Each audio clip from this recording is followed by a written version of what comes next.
to replace the iPhone 6s battery, and tips on how to fix it from not charging to charging. Hi guys, it's me Cabrelio and welcome to my channel. So for today's video, a lot of you are requesting on how I replace my iPhone 6s battery from 50% battery health to 100% battery health. And I will share it with you also kung yun sa pun ako pag-fix ang ako ang iPhone before from not charging o stuck rin dyan sa battery logo to charging. Kay kana ganing ini-charge ninyo bisag inyong charger cable ug inyong adapter kay bag-o, then inyong i-charge inyong phone kay dili siya mo charge. Pero kung inyong i-try ang inyong charger sa lain nga phone kay charging man siya, then sa inyong to phone ang naay defect. I know this will be a life-changing, charot, life-changing sa inyong bulsa kay instead nga magpaayo mo sa gawas, mag-spend pa mo og labor para sa technician, just stay at home o ka muna'y bahala sa inyong phone. Ako po di pagkita sa inyo ang battery nga ako ang napalit sa Shopee. Bali, ang kaniya ko among ayuhon karon kay sa ako amining brother-in-law. Iyahang battery health kay 70%. Kana 70% na lang. Ug dali ra jud kayo siya mo low bat. So nakahuna-huna siya nga iyahang ipa-replace ang iyahang battery o bag-o nga 100% yun kay ang iyahang phone 70% na lang ang battery health ug dali na jud kayo siya ma-lowbat. So atong ablihan nato ang battery nga napalit. Mao ni ang battery nga akong napalit sa Shopee. So with 1,715 mAh, comes up with adhesive sticker na siya para sa ato ang battery unya. Mao po ni siya ang ako ang tools nga permi gyud ako dalo-daloon kay in case nga akong ayuhon ako ang phone, di man siya totally nga ayuhon kay wala naman kay siya kanang defect. Ako na siya nga ablihan kay akong libyuhan ang back camera. Kaya kanang ganing mag-moist, ako rin siyang i-kuan og kanang cotton. So, maano siya ang ato ang battery. Na pasensya ako ko kayo, pa na siya manicure, di ka pa naputol kay pag open ako sa sliding door sa clinic. Nalangkot akong kuko. Lamiun pa kay kuko ato. Pasensya ipod ang ako ang background kung makakita kog mga sakinan na namugod ko sa clinic na video ani kay wala may mga pasyente so na bored ko, then timing nga naabot ko niya ang battery. So dili ra nato dugayon pa ug ako na ipakita sa inyo kung giun sa nako pag-replace ang battery.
So natangtang na ako ang iyahang battery.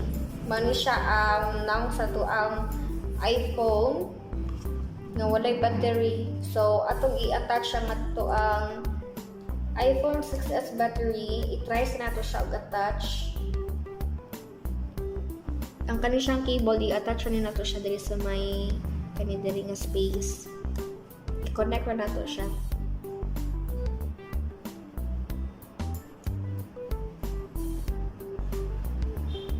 Careful lang din mo sa pag-connect ani kay sensitive kayo ang atong mga cables. Once nga na-asya ka ng defect, pagkabuang na inyong phone.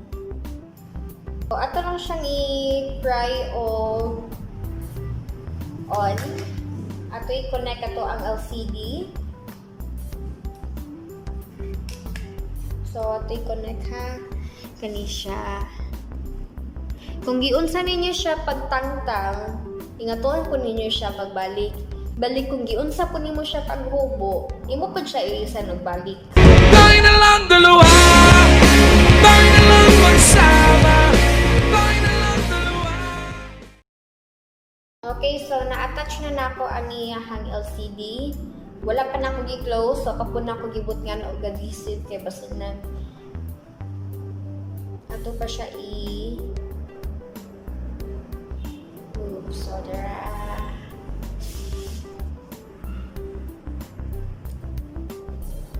kahagard na to Haggard Versace.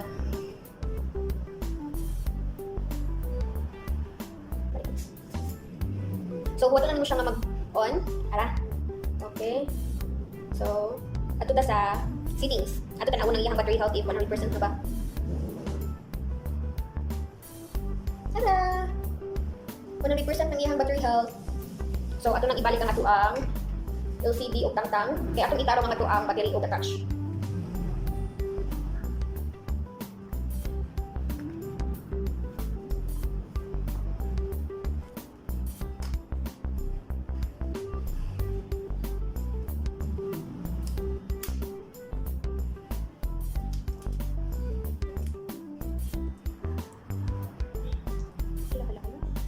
Huwag kang matakot.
Okay, so mao na to siya guys. Kung giunsa ninyo siya pagtangtang, nga tuon gyapon ninyo siya pag-attach. Kung giunsa ninyo pag kuha ang mga screw, ingatuon gyapon ninyo pagbalik kung asa jud siya ibutang.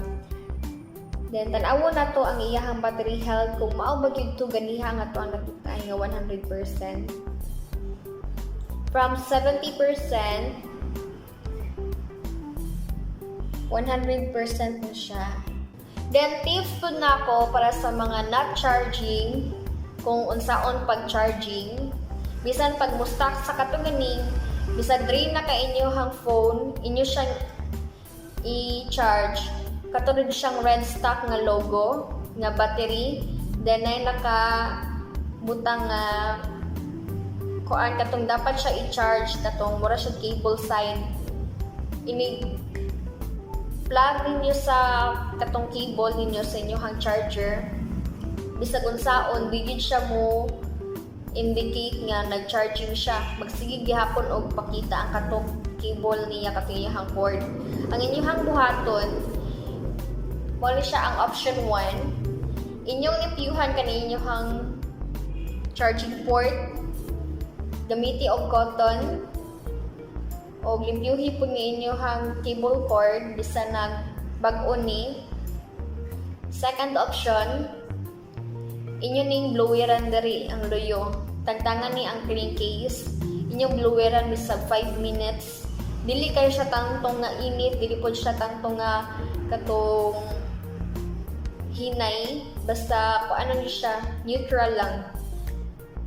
Third option, kung di gihapon to mo function ang katong paglinkin niyo sa inyong cord o sa inyong charging port o labi na sa katong pag-blower, inyo hadyong buhaton kay i-open ninyo ang LCD. Once na-open na niyo ang LCD, check this part, kani siya nga part. Also, kani siya nga cable. Be careful lang mo ato, kay nipis kayo. Then, check this part, dapat nakascrew na siya. And then, try to plug your charger. And if this works, close your LCD carefully. So, ari ka mag-start sa ibabaw, then slowly press hangtod sa may home button dapit.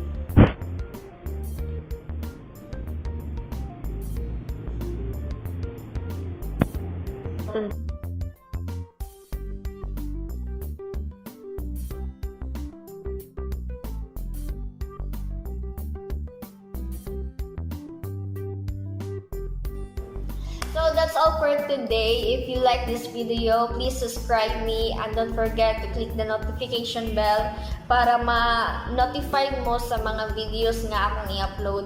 Comment down below also sa mga suggestion ninyo kung unsay ganahan ninyo nga makatuunan. And don't forget to like this video. Don't forget to like, subscribe, and click the notification bell. Follow me at my social media accounts.